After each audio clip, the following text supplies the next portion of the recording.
सैथवार और मल समाज के लोग बड़े पैमाने पर आज हम सब मिलकर के एक दूसरे से परिचय लिए हैं और संकल्प लिया है कि भविष्य में किसानों की, गरीबों की और उत्तर प्रदेश को खुशहाली के रास्ते पर लाने के लिए सरकार बनाने का लगातार संघर्ष करेंगे।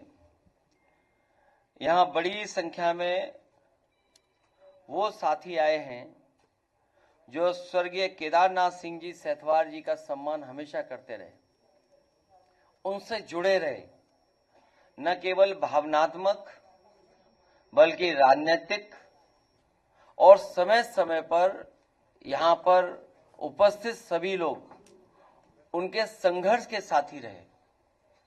यहाँ पर जितने लोग रहे और बहुत सारे लोग समय समय पर मिले, उन्होंने इस बात को कहा कि स्वर्गीय केदारनाथ सिंह जी सैथवार जो उनका स्थान था, पुनः वहां पर उनका स्मारक, उनकी प्रतिमा या उनके सम्मान के लिए कोई स्थान बनना चाहिए और आपकी सरकार बने तो जरूर बनाएं।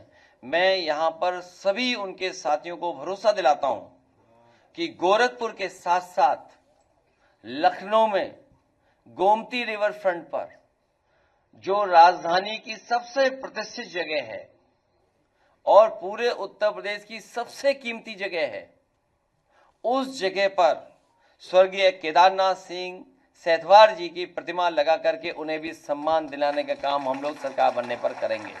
वर्णा नदी का जो मॉडल क्रिएट किया था, यही मॉडल है भविष्य में नदियों को साफ करने का और शहर में साफ नदी बहे, उसके लिए यही व्यवस्था करनी पड़ेगी।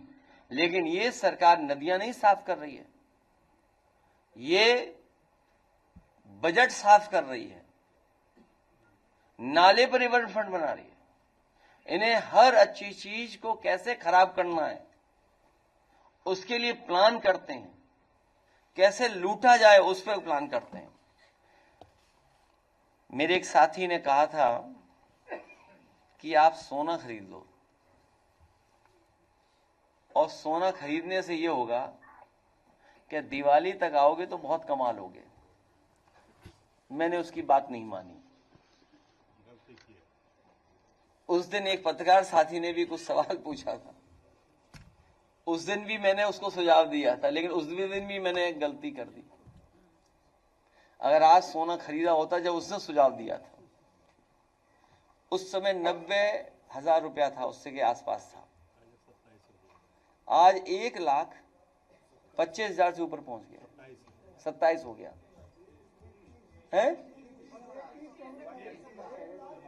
1,30,000 बताइए, 30 और 10,000 नहीं, दिवाली तक 1.5 लाख होना है, दिवाली तक 1.5 लाख होना है, तो मेरा बहुत घाटा हो गया है,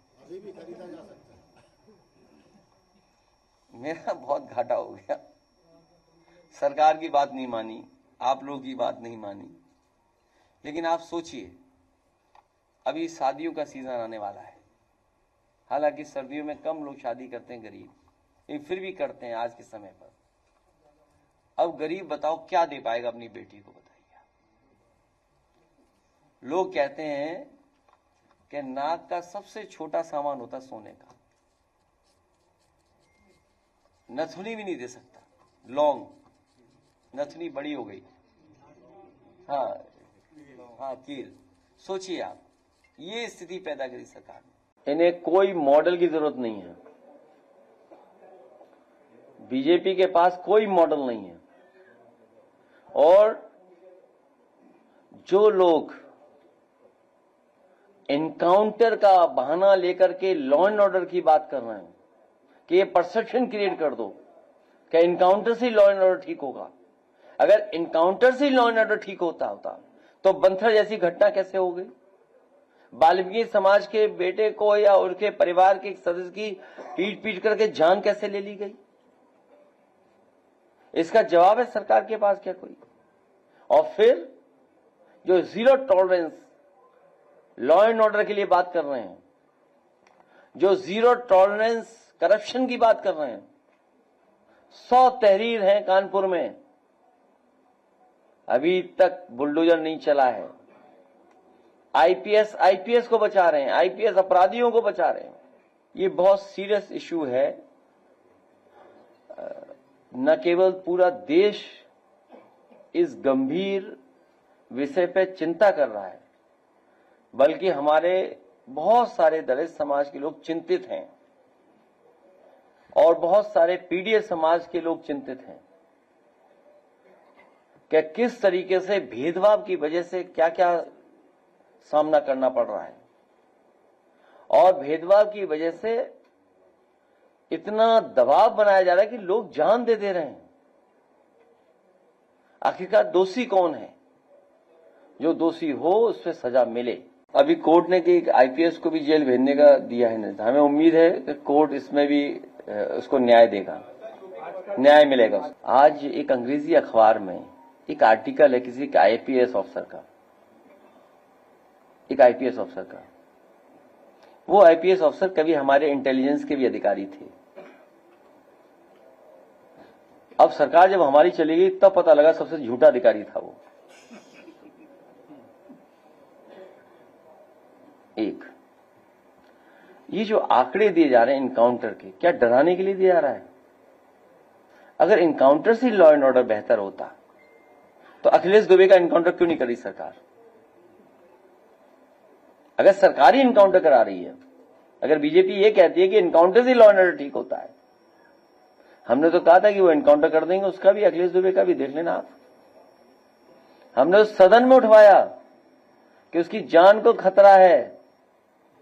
जिस दिन अधिकारियों को लग जाएगा कि उनकी पोल खुलने वाली है, सरकार की पोल खुलने वाली है, उसी दिन उसका भी इनकाउंटर हो जाएगा। तो ये सरकार इनकाउंटर से लोगों को डराना चाहती है, इनकाउंटर से लॉ एंड ऑर्डर नहीं ठीक करना चाहती। केवल डरा करके लोगों को एक परसेप्शन क्रिएट करना चाहते हैं कि हम देखिए ऐसे हम लॉ एंड ऑर्डर ठीक कर देंगे। न जाने कितने निर्दोष लोगों के साथ घटना घटी है। बहुत सारी जगह पर पुलिस को जेल जाना पड़ा है। जौनपुर में 8-10 पुलिस के लोग जेल गए हैं, जेल।